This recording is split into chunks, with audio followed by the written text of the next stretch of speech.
정약 선생님은 말씀하셨습니다. 입을 닫는 것이 비겁함이 아니다. 때를 알고 말을 아끼는 것이 지혜다. 여러분, 그때 내가 그 말을 했을까 하며 밤새도록 후회해 보신 적 있으신가요? 분위기 때문에 혹은 언급결에 내 가정사를 털어놓았던 순간대 말입니다. 우리는 평생 질문하면 답하는 것이 예의다. 솔직한 것이 최고다. 라고 배우며 자랐습니다. 특히 우리 세대는 정이 많아서 남이 물어보면 성실하게 대답해 주는 게 예의라고 생각하며 살아왔죠. 하지만 여러분, 오히려 이러한 태도가 여러분의 가치를 떨어뜨린다는 사실을 알고 계신가요? 세상에는 대답하는 순간 내 얼굴에 침 뱉는 질문들이 있습니다. 무심코 뱉은 한마디가 돌고 돌아 내 등뒤에 비수가 되어 꽂히는 일들을 경험해 보셨을 겁니다. 주변을 한번 둘러보십시오. 어떤 사람은 입을 열수록 가벼워 보이고 만만해져서 사람들이 함부로 대하지만 어떤 사람은 입을 다물고 있는데도 묵직한 위험이 느껴져 함부로 대하지 못합니다. 그 결정적인 차이는 어디서 오는 걸까요? 바로 대답하지 않을 권리를 얼마나 지혜롭게 사용하느냐에 달려 있습니다. 세상은 여러분의 정직함을 고마워하지 않습니다. 오히려 침묵해야 할 것을 말해버리는 순간 여러분의 존엄은 무너지고 타인의 먹잇감이 되기 쉽죠. 그렇다면 도대체 어떤 질문에 입을 다물고 있어야 할까요? 오늘 다산 정약용 선생님의 지혜를 빌려 여러분의 삶에서 절대 대답하셔 안 되는 질문의 가지를 말씀드리겠습니다. 그리고 반대로 입을 열어 대답할수록 여러분의 품격을 높여주는 지혜로운 대화법이 무엇인지도 모두 알려드리겠습니다. 오늘 이 영상을 끝까지 함께 하신다면 여러분은 그 누구도 함부로 대할 수 없는 품격 있는 어른이 되실 겁니다. 지금 바로 구독과 좋아요를 눌러주시면 인간관계가 한결 편안해지는 현임의 지혜를 계속 받아보실 수 있습니다. 그럼 지금부터 절대 대답해서는 안 되는 질문은 무엇인지 시작해 보겠습니다. 첫 번째, 돈에 대한 질문. 72세 박정우님은 복지관에서 알게 된 순덕씨와 일이 있었습니다. 어느 날 커피를 마시다 순덕씨가 물었습니다. 언니, 요즘 연금 얼마나 받으세요? 정우님은 별 생각 없이 자신은 한 달에 80만 원 정도 받는데 많지는 않지만 혼자 먹고 살기엔 괜찮다 이야기했습니다. 그런데 그날이요, 이상한 일이 벌어졌습니다. 복지관 다른 회원이 정욱님이 연금을 80만 원이나 받으신다는 소문을 들었다며 본인은 30만 원도 안 되는데 정욱님이 부럽다고 이야기하는 겁니다. 한 달이 지나고 회비 거는 시간이 오자 누군가 정욱님은 형편이 대신이 조금 더 내셔도 되지 않겠냐고 말했습니다. 정욱님은 당황스러웠습니다. 자신의 경제 상황이 이곳저곳에 퍼져버린 겁니다. 그런데 더 큰 문제는 주변 사람들의 태도가 변했습니다. 어떤 사람은 시세은 눈빛으로 쳐다보고 어떤 사람은 당연히 더 내야 한다는 표정을 지었죠. 정님은 그날 밤 그 질문에 솔직하게 대답했던 자신을 후회하며 밤잠을 이루지 못했습니다. 심리학에는 경제적 낙인이라는 개념이 있습니다. 사람들은 상대의 경제적 수준을 알게 되면 그것으로 그 사람의 전체 가치를 판단한다는 것입니다. 스탠포드 대학교 사회심리학 연구에 따르면 경제 상황이 공개된 사람은 두 가지 중 하나로 나뉜다고 합니다. 돈이 많다고 알려지면 시기와 이용의 대상이 되고 돈이 적다고 알려지면 무시와 동정의 대상이 된다고 합니다. 바로 정욱님의 경우가 전자인 것이죠. 80만 원이라는 구체적인 숫자를 말한 순간 사람들은 정욱님을 연금을 80만 원 받는 사람, 우리보다 여유 있는 사람으로 제정했습니다. 연구가 밝혀낸 더 충격적인 사실은 한번 형성된 경제적 이미지는 거의 바뀌지 않는다는 겁니다. 정욱님이 나중에 병원비로 돈을 많이 썼다 해도 사람들은 여전히 그녀를 형편이 괜찮은 사람으로 본다는 것입니다. 숫자가 그 사람의 가치가 되어 버리기 때문입니다. 다산 정약용 선생님이 유배 생활 중 깨달음을 얻으셨던 일화가 있습니다. 어떤 이가 선생님의 재산에 대해 묻자 선생님은 솔직하게 답하셨습니다. 그래서 재산이 적다는 소문이 돌자 사람들은 선생님을 가볍게 대하기 시작했습니다. 학문이 높으신 분인데도 경제적 형편만으로 평가받으셨던 것입니다. 반대로 책을 팔아 약간의 돈이 생겼다는 소문이 돌 때는 온갖 부탁과 요구가 쏟아졌습니다. 이 경험을 통해 선생님은 깨달으셨습니다. 재물의 만족금을 함부로 밝히는 것은 스스로를 위태롭게 하는 일이다. 많다 하면 탐욕의 대상이 되고 적다 하면 업신여김의 대상이 된다. 군자는 자신의 살림을 함부로 드러내지 않는다. 선생님은 이후 경제 상황을 묻는 질문에 이렇게 답하셨다고 합니다. 하늘이 주신 대로 살아갑니다. 라고만 하시며 구체적인 답을 피하셨습니다. 그동안 경제 상황을 물어보는 질문에 솔직하게 답하셨나요? 이제부터는 달리 대처하십시오. 누군가 연금이 얼마나, 퇴직금이 얼마냐 물으면 구체적인 숫자를 말하지 마십시오. 그 숫자가 여러분의 이름표가 되어 버립니다. 그저 먹고 사는데 지장은 없지요. 하면 충분합니다. 그리고 방긋 웃으십시오. 이것이 가장 품격 있는 대답입니다.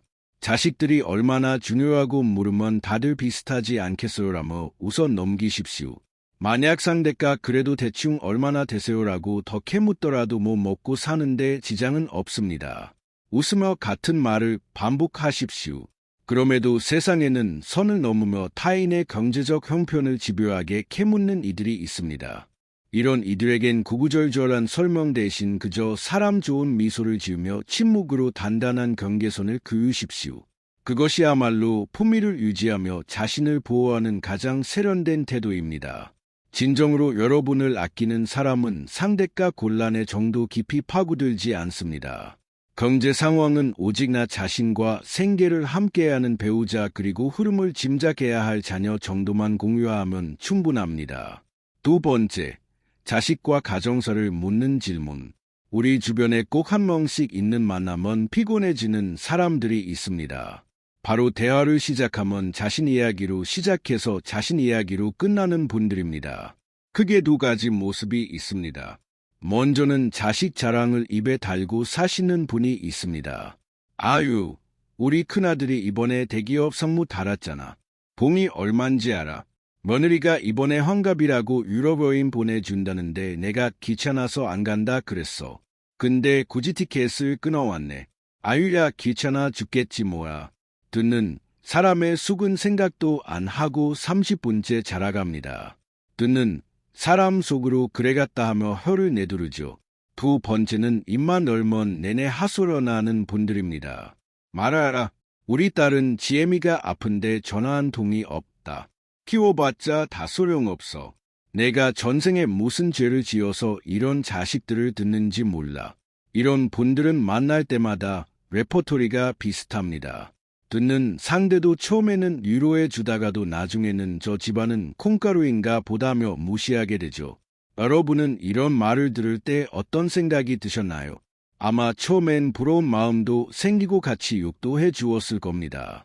하지만 집에 돌아갈 때는 아우 지겨워 또 그 소리하며 고개를 젓진 않으셨나요? 여러분이 무심코 내뱉은 자식 이야기가 남들에게는 이와 비슷하게 들릴 수 있다는 사실을 기억해야 합니다. 자식 이야기를 했을 때 타인의 반응은 신미하게 두 가지 용어로 살면 됩니다. 바로사된 프로이데가 시기심입니다. 자식 자랑을 하면 상대는 겉으로는 박수 쳐주고 축하해 주지만 속으로는 꼴보기 싫다. 재수 없다는 악성 시기심이 발동하게 됩니다.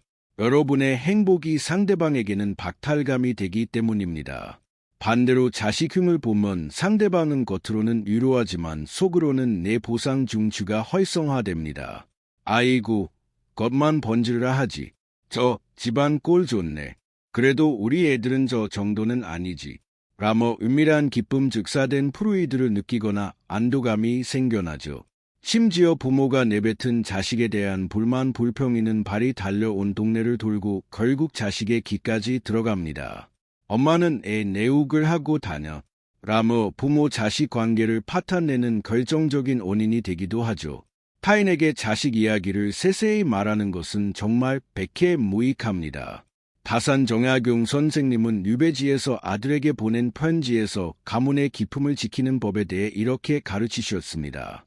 집안의 규율이 엄격하고 허묵한지 아닌지는 그 집안 사람들이 밖에서 하는 말을 들어보면 알 수 있다. 어리석은 자는 밖에서 집안의 허물을 떠벌려 스스로 가문을 깎아내리지만 지혜로운 자는 입을 다물어 집안의 위엄을 지킨다. 자식의 허물은 부모가 덮어주어야 할 것이지 남들에게 안주거리로 내어 줄 것이 아니다. 선생님의 말씀처럼 자식은 나의 소유물이 아니라 내가 지켜줘야 할 독립된 인격체입니다. 자녀의 성공도 실패도 부모인 매가 말하고 다니는 이야기거리가 아닙니다. 자식이 잘나면 시기의 대상이 되고 못나면 비웃음의 대상이 되기 때문에 어느 쪽이든 자식에게 해가 됩니다. 누군가 요즘 아들은 뭐해? 며느리랑은 사이 좋아하고 물어오면 이렇게 대답하십시오. 다들 바쁘게 사는 것 같아요. 라고 담백하게 답하는 것으로 충분합니다. 푸도를 얼마나 하고 있느냐 물으면 올 수 있으면 오겠지요라며 담담하게 넘기십시오. 자녀 이야기를 집요하게 묻는 사람은 여러분의 가족을 평가하려는 의도가 있습니다. 진정으로 걱정하는 사람은 가족의 사생활을 먼저 파고들지 않습니다. 정약용 선생님도 말씀하셨습니다. 가족 일은 가족의 것이니 타인이 알바 아니다. 오늘부터 가족에 대한 질문에는 중립적으로 답하고 더 이상 말하지 마십시오. 다들 바쁘게 살지요. 라는 한 문장이면 충분합니다. 세 번째, 깊은 속마음을 묻는 질문.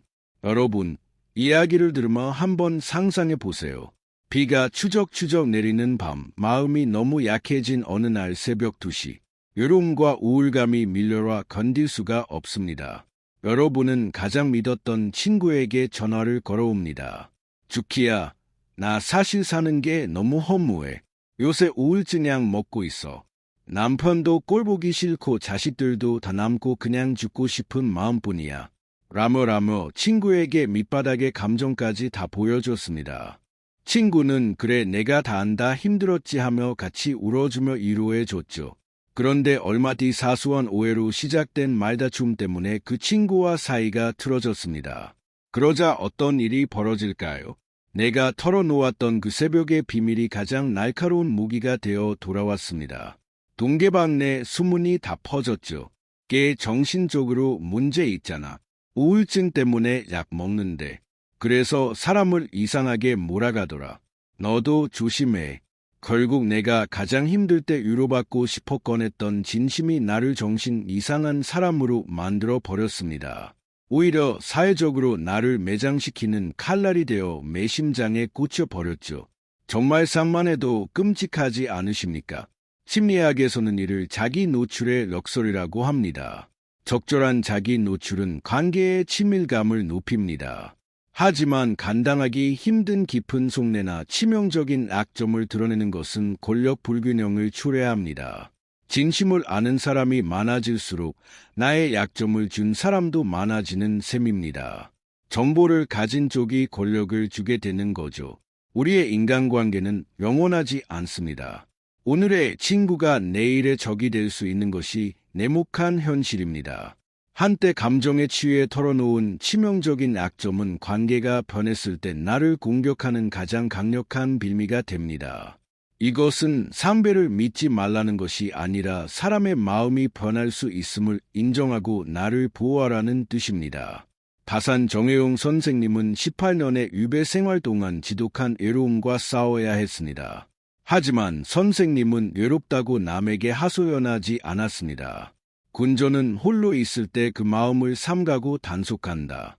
마음속에 일어나는 헛과 감정들을 남에게 보이지 말고 스스로 다스려 내면을 채우는 재료로 삼아야 한다. 외로움은 남에게 구걸하려 채우는 것이 아니라 스스로의 학문과 수양으로 채우는 것이다. 그래야만 비로소 남에게 휘둘리지 않는 단단한 사람이 된다. 외로움과 허무함은 나이가 들면 누구나 겪는 감정입니다. 이것은 인생을 돌아보라는 신호입니다. 누군가 요즘 마음이 어때? 많이 외롭지 않아? 라고 질문해 오면 긍정의 언어로 단단히 매듭 지으십시오. 덕분에 하루하루 감사한 마음으로 살고 있습니다. 혼자 있는 시간도 나름대로 즐겁네요. 여러분의 진짜 깊은 속마음은 일기장에 쓰거나 신과 나누거나 정말로 검증된 극소수의 사람과만 나누십시오. 침묵으로 내면을 지키는 사람만이 세상의 풍파에 함부로 흔들리지 않는 품격을 가질 수 있습니다. 매 번째 과거의 실수를 묻는 질문. 술자리나 모임을 가졌을 때 분위기에 취해 혹은 나도 이렇게 부족한 사람이야라며 겸손해 보이고 싶어 이런 말씀을 하시는 분들이 계십니다. 내가 악년을 취업하다가 크게 말아먹었잖아. 그때 내 판단이 틀렸어. 친구한테 보증을 잘못 써서 집안을 다 날려 먹었지. 내가 젊었을 때 바람 피우다가 이혼할 뻔했지. 내가 잠수reg이었어. 당사자는 이것을 인생의 교훈이나 솔직함이라고 생각하며 무용담처럼 말합니다. 하지만 듣는 사람은 상대를 어떻게 생각할까요? 정말 인생의 산전수전 다 겪은 지혜로운 선배로 볼까요? 천만의 말씀입니다. 그들은 상대를 판단력이 부족한 사람, 문제가 있었던 사람으로 낚인 찍습니다. 내 스스로 깎아내린 그 이미지는 그 다음날 술이 깨도 상대방의 머릿속에서 절대 사라지지 않습니다. 친애학의 부정성 편향에 따르면 사람의 뇌는 긍정적 정보보다 부정적 정보를 10배 더 강렬하게 기억하고 중요하게 처리한다고 합니다. 여러분이 평생 쌓아온 10가지의 성공과 덕망이 있어도 여러분 입으로 고백한 과거의 치명적 실수 한 가지가 그 모든 장점을 덮어버리게 되는 것이죠. 이를 불효과라고도 합니다. 하나의 부정적 특성이 그 사람의 전체적 평가를 깎아버림인 것이죠. 사람들은 현재 잘 살아가는 내 모습이 아니라 과거에 실수했던 20년 전, 30년 전의 내 모습으로 나를 평가하게 됩니다. 굳이 레이로 자신의 흑역사를 꺼내서 남들이 무시할 만한 명분을 만들어줄 필요가 있을까요? 이건 솔직함이 아니라 어리석음입니다. 다산정아경 선생님은 긴 유배 생활 동안 지난날 정치적 실패와 억울함을 생각하며 괴로워했을 수도 있었습니다. 하지만 선생님은 과거를 한탄하는 대신 이렇게 말씀하셨습니다. 이미 지나간 일은 탓하지 않으며 다가올 일은 쫓지 않는다. 오직 바로 잡을 수 있는 것은 지금 이 순간의 나 자신뿐이다. 허물이 있었다면 고치면 그만이고 다시는 같은 잘못을 반복하지 않으면 된다. 그것을 남에게 말하여 구차하게 동정을 구하거나 변명하지 마라. 당당하게 오늘을 사는 모습이 최고의 대답이다. 선생님은 그렇게 과거의 실수에 매몰되지 않고 500여 원의 책을 집필하며 현재에 집중하셨습니다. 그 결과 선생님은 우리에게 유배자가 아니라 위대한 스승으로 남으셨습니다. 만약 누군가 여러분에게 과거를 물어보거나 후회되는 일을 묻는다면 구구절절한 사연 대신 현재의 단단함을 보여주십시오. 다 지난 일인 거. 후회해야 할 시간에 오늘 하루를 더 값지게 살려고 합니다. 과거보다는 지금 내 앞에 있는 당신과의 시간이 더 중요하죠. 과거의 진흙탕에서 뒹구는 모습이 아니라 흙을 털고 일어선 의연한 모습만이 타인의 존경과 존중을 불러일으킵니다. 여기까지 들으시고 혹시 마음 한구석에 이런 걱정이 드시진 않나요? 그럼 꿀먹은 벙어리처럼 입국 다물고 살라는 건가? 그러다 친구들이 정다고 다 떠나면 어쩌지? 하고 말입니다. 맞습니다. 무조건 입을 닫는 것만이 능사는 아닙니다. 소통이 없는 관계는 고인물처럼 썩기 마련이니까요. 중요한 것은 구분입니다. 앞서 말씀드린 네 가지가 나 자신을 세상의 공격으로부터 지키기 위한 단단한 방패였다면 지금부터 말씀드린 내용은 남에게 나를 향기롭게 드러내는 아름다운 꽃과 같은 대화법입니다. 존중받는 어른은 입을 닫아야 할 때와 열어야 할 때를 정확히 아는 사람입니다. 그렇다면 과연 어떤 질문에 헐짝 입을 열어 화답해야 나의 품격이 올라갈까요? 사람들이 곁에 머물고 싶어하는 진짜 어른들의 대화법, 그 반전의 지혜를 지금 말씀드리겠습니다.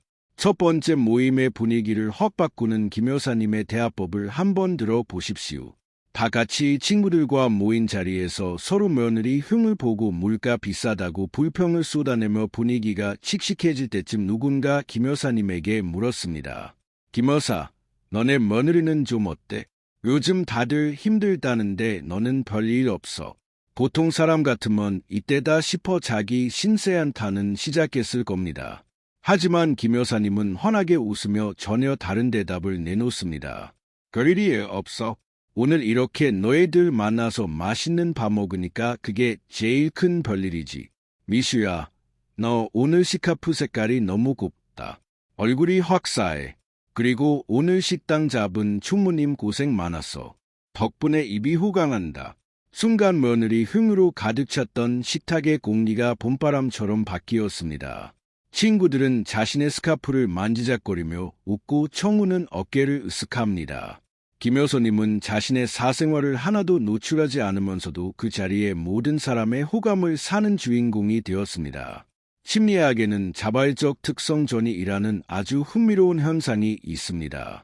내가 상대를 칭찬하거나 긍정적인 말을 하면 듣는 사람은 무의식적으로 그 긍정적인 특성을 말하는 사람의 성격으로 인식한다는 겁니다.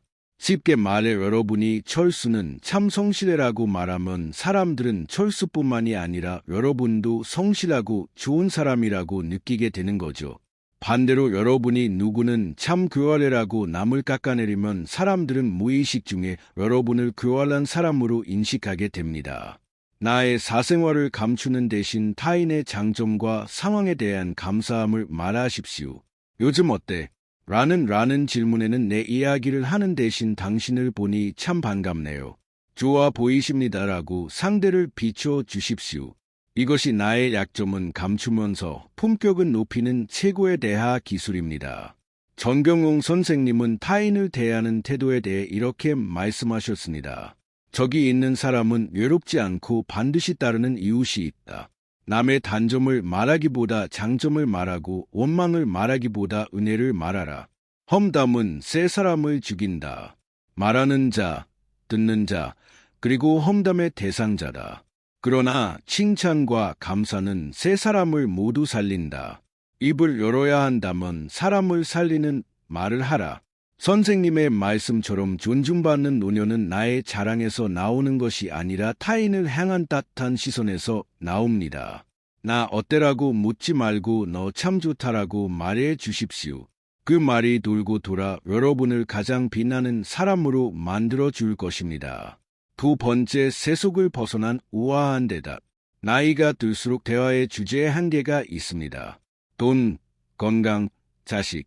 이 세 가지 주제를 벗어나기가 쉽지 않죠. 그런데 이런 질문에 아주 우아하게 딴청을 피우며 품격을 높이는 분들이 계십니다. 친구가 묻습니다. 아, 거기 집값 좀 올랐나? 요즘 뭐 재미난 일 있어? 보통은 아류, 집값 떨어져서 죽겠어. 라고 답하죠. 하지만 품격 있는 분은 이렇게 답합니다. 요새 집값은 잘 모르겠고 요즘 우리 집 베란다에 난초가 꽃을 피웠는데 그 향기가 기가 막혀 아침마다 그거 들여다보는 재미로 살아. 자네도 한번 키워봐. 또는 요즘 무슨 낙으로 살아라고 부르면 도서관에서 역사책 읽는 재미에 빠졌어. 옛날 사람들 사는 이야기를 보니 지금 고민은 아무것도 아니더라고. 이런 대답을 들으면 상대방은 어떤 생각이 들까요? 순간은 멍해지지만 여러분을 다시 보게 될 겁니다. 아, 이 사람은 돈 몇 푼, 자식 자랑 같은 시시한 것보다 더 높은 차원의 즐거움을 아는 사람이구나 하며 함부로 대할 수 없는 묘한 존경심을 갖게 됩니다. 심리학적으로 볼 때 돈이나 건강 이야기는 결핍의 언어입니다. 부족함을 확인하거나 비교하게 만들죠. 하지만 취향, 자론, 예술, 독서에 대한 이야기는 충만의 언어입니다.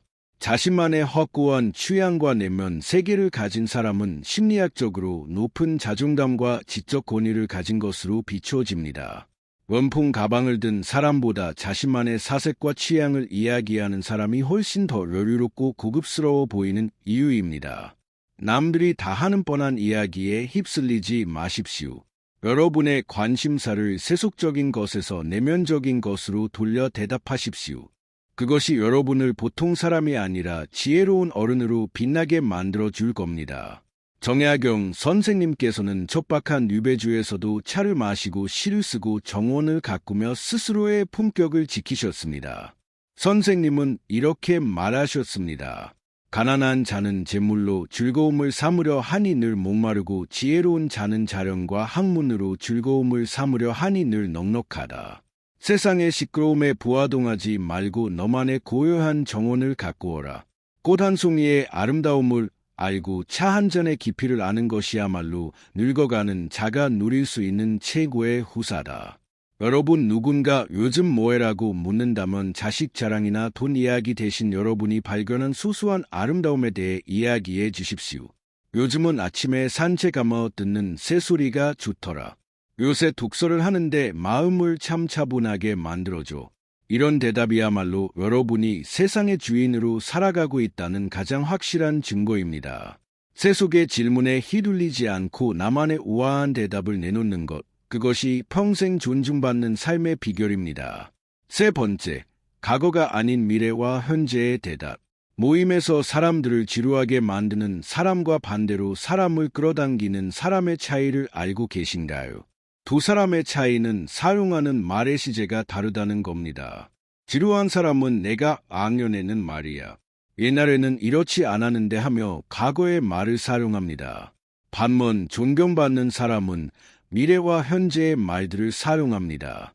누군가 어르신 요즘 심심하지 않으세요? 쏘일거리라도 있으세요? 라고 무시하듯 물을 때 이분들은 눈을 반짝이며 이렇게 대답합니다. 심심할 틈이 어디나? 요즘 내가 유튜브로 영어 회화를 배우기 시작했거든. 오늘도 다시 영상 보면서 배워보려 해. 요즘 나의 재미야. 이 대답을 듣는 순간 상대방은 여러분을 꿈이 있는 청년으로 다시 보게 됩니다. 나이는 숫자에 불과하다는 것을 말로만 하는 게 아니라 존재 자체로 증명해 보이는 순간이죠. 심리학에서는 이를 성장 마인드셋이라고 부릅니다. 지능이나 능력은 고정된 것이 아니라 노력하면 계속 성장할 수 있다고 믿는 태도를 말합니다. 반대로 나이 먹어서 무슨 이제 와서 배워서 뭐 해라고 생각하는 걸 고정 마인드셋이라고 합니다. 심리학 연구에 따르면 사람들은 본능적으로 성장하고 변화하는 사람에게 매력을 느끼고 곁에 있고 싶어 합니다. 왜냐하면 그들에게서 생명력이 느껴지기 때문입니다. 과거를 이야기하는 사람은 정체된 물과 같아서 기가 끼지만 배움을 이야기하는 사람은 흐르는 물과 같아서 늘 맑고 신선합니다. 여러분이 나 요즘 이거 배우네라고 말하는 순간 타인의 면은 여러분을 돌봐줘야 할 사람에서 존경할 수 있는 사람으로 재분류하게 됩니다. 정약용 선생님은 환갑이 넘은 나이에도 책을 놓지 않으며 유배가 풀려 고향에 돌아온 뒤에도 매일 새로운 것을 익히셨습니다. 선생님은 공부의 즐거움에 대해 이렇게 말하셨습니다. 늙어서 하는 공부야말로 진정한 공부다. 젊어서는 출세를 위해 공부하고 남에게 보이기 위해 책을 읽지만 늙어서는 오직 나 자신을 위해 공부하기 때문이다. 오늘 한 글자를 배우면 어제보다 한 뼘 더 나은 사람이 되는 것이니 기쁨을 무엇과 바꿀 수 있겠는가? 몸은 늙어가도 정신이 날마다 새로워진다면 그를 어찌 늙은이라 부르겠는가? 선생님의 말씀처럼 배움 앞에서는 누구나 청춘입니다. 여러분 누군가 근황을 묻는다면 아픈 이야기마 자식 자랑 배신 여러분이 새롭게 도전하고 있는 배움에 대해 말해 보십시오. 요즘은 영상으로 레시피를 보고 요리를 만들어 보는데 정말 재밌어. 먹고 싶은 음식들을 직접 해보니 정말 신나지 뭐야. 서툴러도 괜찮습니다. 무언가를 배우려 애쓰는 여러분의 그 열정적인 모습 자체가 후배들에게는 가장 큰 가르침이자 아름다운 풍경이 됩니다. 나는 아직도 잘하고 있다고 당당하게 말씀하십시오. 그 말이 여러분을 영원히 늙지 않는 현자로 만들어 줄 것입니다. 여러분, 오늘 우리는 대답하면 안 되는 4가지 질문에 대해 깊이 나눠 보았습니다. 이 질문의 공통점이 무엇이었을까요? 모두 나의 약점이 되고 평가가 되고 소문이 되는 질문이었다는 겁니다. 이 질문들에 조용히 침묵하는 것은 거짓말하는 것이 아닙니다. 무례하고 위험한 세상으로부터 소중한 나 자신을 지키는 가장 강력한 방패를 대는 것입니다. 가장 중요한 건 여러분이 모두 대답할 의무가 없는 질문이란 것입니다. 질문에 성실히 대답하는 것은 예의가 아닙니다. 경솔함이 될 수 있습니다. 진정한 예의는 자신의 존엄을 지키며 타인과 적절한 거리를 유지하는 것입니다. 말을 아낄 때 여러분은 함부로 대할 수 없는 깊이 있는 사람이 됩니다. 이제부터는 곤란한 질문을 받았을 때 당황하지 마십시오. 무방비하게 대답하던 습관을 버리고 그저 삥이 웃으며 침묵할 수 있는 여유를 가지십시오. 글쎄요? 잘 모르겠네요. 하며 허여 웃어 넘기는 그 여유 속에 다산 정여경 선생님이 말씀하신 진정한 어른의 품격이 깃들어 있습니다. 여러분의 입이 무거워질수록 여러분의 인생은 더욱 가볍고 자유로워질 것입니다. 오늘의 지혜가 여러분의 품격 있는 노후의 든든한 버팀목이 되기를 바랍니다. 빈 이야기 들어주셔서 감사합니다. 오늘의 이야기가 도움이 되셨다면 구독과 좋아요 눌러주세요. 앞으로도 여러분의 삶을 더 풍요롭게 만드는 이야기로 계속 찾아뵙겠습니다. 오늘도 평안한 하루 보내세요.